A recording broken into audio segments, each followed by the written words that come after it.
Hello everyone, मैं बनवास कुमार आपका स्वागत करता हूं मेरे यूट्यूब चैनल में। तो दोस्तों, बिना किसी टाइम वेस्ट किए हुए अपन चलते हैं आज के अपने टॉपिक के ऊपर। तो दोस्तों, आज का अपना टॉपिक है डॉक्टर भीमराव अंबेडकर। डॉक्टर भीमराव अंबेडकर एक महान नायक के रूप में हुए थे अपने।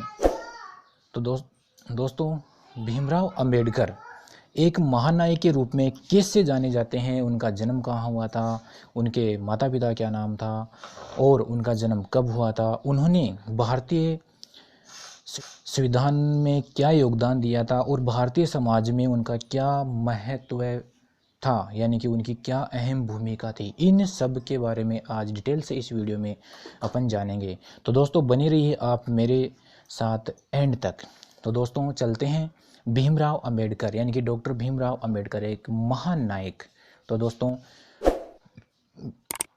डॉक्टर भीमराव अंबेडकर। तो दोस्तों, डॉक्टर भीमराव अंबेडकर का जन्म 14 अप्रैल 1891 ईस्वी को हुआ था। महू गांव है जो महाराष्ट्र में है, महार जाति में हुआ था। उनके पिता का नाम था रामजी सकपाल और माता का नाम था भीमाबाई। तो दोस्तों, डॉक्टर भीमराव अंबेडकर थे, उनके पिता का नाम था रामजी सकपाल और माता का नाम था भीमाबाई। उनका परिवार महाराष्ट्र के रत्नागिरी जिले के खेड़ा तालुके के एक छोटे से गांव अम्बवड़े का रहने वाला था। यानी कि महाराष्ट्र का जो रत्नागिरी जिला है, वहाँ का एक खेड़ा तालुके के पास में छोटा सा गांव है अम्बवड़े, वहाँ का रहने वाला था। नेक्स्ट है, रामजी सकपाल सेना में क्या थे? सूबेदार मेजर थे। यानी कि उनके जो पिताजी थे रामजी सकपाल, वो सेना में सूबेदार मेजर थे। वे सेना से सेवानिवृत्त होने के बाद में स्थायी रूप से कहाँ चले गए थे? वो बम्बई में बस गए थे। हर जाति का होने के कारण डॉक्टर भीमराव अंबेडकर को कदम कदम पर अपमानजनक व्यवहार के कड़वे घूंट पीने पड़े थे। तो दोस्तों, डॉक्टर अंबेडकर की जो जाति थी वो महार जाति थी, तो इस वजह से समाज में उनको अपमानजनक व्यवहार सहना पड़ा था। डॉक्टर भीमराव अंबेडकर, यानी कि डॉक्टर भीमराव अंबेडकर डॉक्टर बाबा साहिब अंबेडकर के नाम से लोकप्रिय हुए थे। भारतीय बहुज्ञ, विधिवेता, अर्थशास्त्री, राजनीतिज्ञ और समाज सुधारक थे। यानी कि भारतीय समाज में वो किस नाम से जाने जाते हैं? यानी कि भारतीय बहुज्ञ थे, विधिवेता थे, अर्थशास्त्री थे, राजनीतिज्ञ थे और समाज सुधारक थे। डॉक्टर अंबेडकर ने निर्धनता, यानी कि निर्धनता और अस्पृश्यता जैसी सामाजिक कुरीतियों के विरुद्ध संघर्ष किया था। यानी कि हमारे भारतीय समाज में जो निर्धनता यानी कि गरीबी और अस्पृश्यता जैसी सामाजिक कुरीतियां फैली हुई थी, उनका विरोध किया था। नेक्स्ट, भीमराव अंबेडकर, यानी कि अपनी जाति के कारण बालक भीम को सामाजिक प्रतिरोध का सामना करना पड़ रहा था। विद्यालय पढ़ाई में सक्षम होने के बावजूद भी छात्र भीमराव को छुआछूत के कारण अनेक प्रकार की कठिनाइयों का सामना करना पड़ता था। यानी कि पढ़ाई में वो अव्वल थे, बहुत ही इंटेलिजेंट थे, लेकिन जो उनकी जाति थी उसके कारण, यानी कि छुआछूत के कारण अनेक प्रकार की घटनाओं का सामना करना पड़ रहा था। 7 नवंबर 1900 को रामजी सकपाल ने सतारा का जो गवर्नमेंट हाई स्कूल है वहाँ पर अपने बेटे यानी कि भीमराव का, यानी कि जो उनके बेटे थे कौन? भीमराव, उनका नाम भीवा रामजी अंबेडकर दर्ज करवाया और उनके बचपन का नाम क्या था? भीवा था। यानी कि भीमराव अंबेडकर थे, उनका बचपन का नाम क्या था? भीवा था। अंबेडकर का मूल जो उपनाम था सकपाल की बजाय अंबेडकर यानी कि आमडवेकर लिखवाया था, जो कि उनके आमडवे गांव से संबंधित था। यानी कि आमडवे उनका गांव था, तो उनके जो नाम के साथ नाम लगता था, जुड़ता था, वो था अंबेडकर।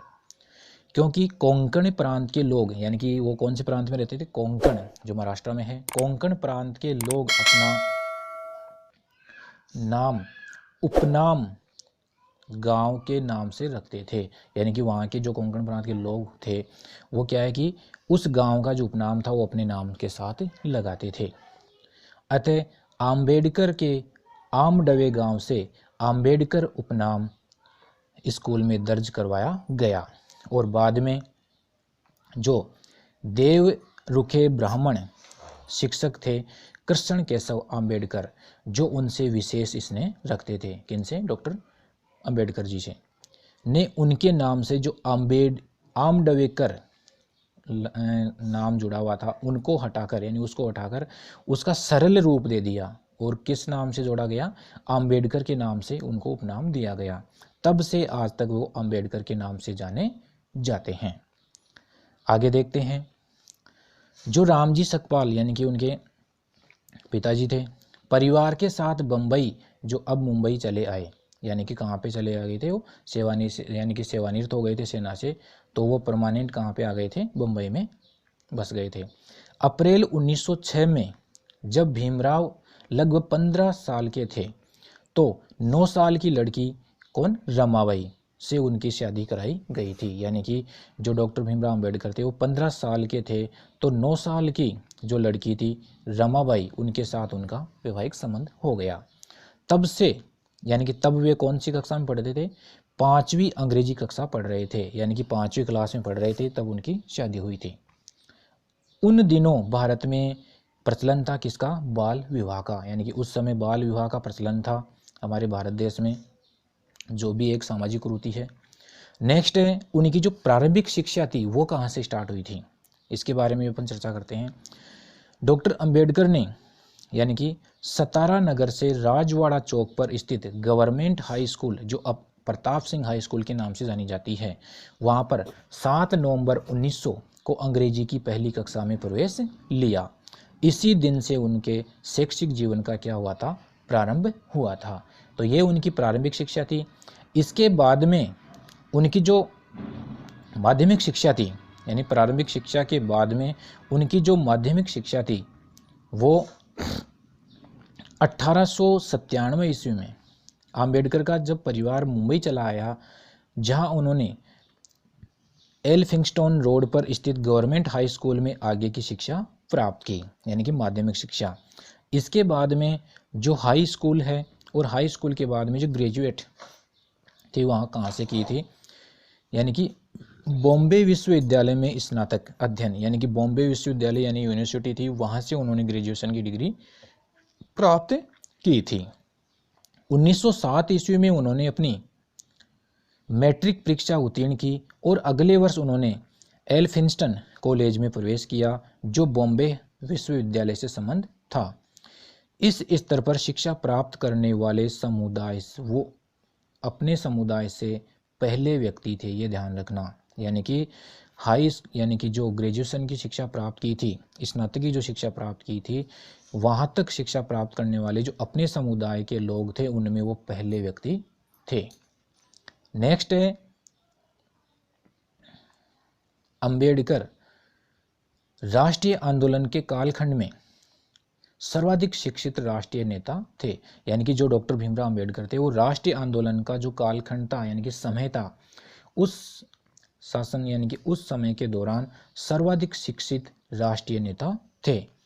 देश के पहले विधि मंत्री थे डॉक्टर अंबेडकर ने संविधान के प्रारूप को निर्मित कर संविधान सभा में रखा था। यानी कि उन्होंने प्रारूप समिति बनाई थी संविधान को और संविधान सभा में रखा। उन्होंने विश्व के विभिन्न प्रावधानों को सम्मिलित करते हुए विश्व का सबसे बड़ा संविधान लिखा था, ये ध्यान रखना। यानी कि जो हमारा भारतीय संविधान है, इंडियन कॉन्स्टिट्यूशन है, वो विश्व का सबसे बड़ा लिखित संविधान है। उन्होंने संविधान सभा के कार्यकलापों में बढ़ चढ़कर हिस्सा लिया। उन्हें अपनी तर्क संगत व प्रभावशाली दलीलों के लिए जाना जाता है। इस महान लेखक, संविधान विशेषज्ञ, अनुसूचित जातियों के निर्विवाद नेता और भारत के संविधान के प्रमुख शिल्पकार को आधुनिक मनु की संज्ञा दी जाती है। यह भी बहुत मोस्ट क्वेश्चन है, नोट कर लेना। इसके बाद में देखते हैं आगे अपन। नेक्स्ट है,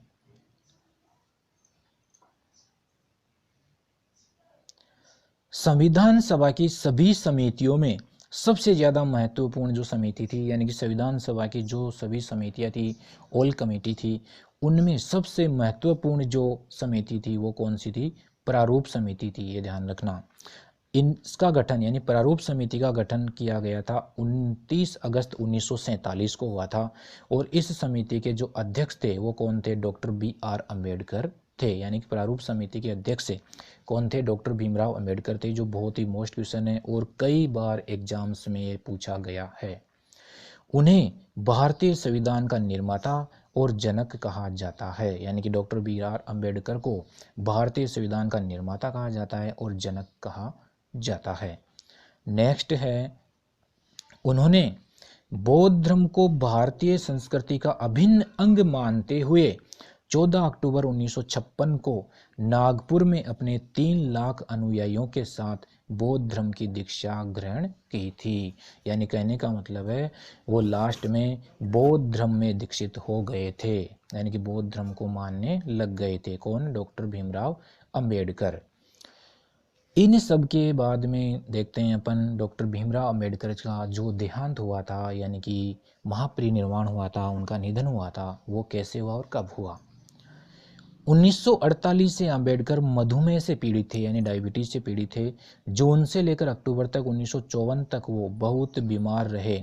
इस दौरान वो कमजोर होती दृष्टि से ग्रस्त थे और राजनीतिक मुद्दों से परेशान अंबेडकर का स्वास्थ्य बद से बदतर होता चला गया, और 1955 के दौरान किए गए लगातार काम ने उन्हें क्या कर दिया था? तोड़कर रख दिया। यानी कि बीमार थे और उनका स्वास्थ्य भी गिरता चला गया था, जीर्ण हो गया था उनका स्वास्थ्य भी, और लगातार काम करते गए, इस वजह से उनका शरीर भी काम करना छोड़ दिया था। अपनी अंतिम पांडुलिपि भगवान बुद्ध और उनका धम्म को पूरा करने के 3 दिन के बाद 6 दिसंबर 1956 को अंबेडकर का महापरिनिर्वाण दिल्ली में उनके घर में हो गया था।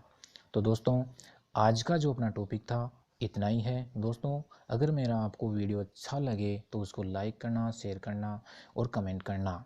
दोस्तों, कल फिर मिलेंगे नए टॉपिक के साथ नई वीडियो में। तब तक के लिए जय हिंद।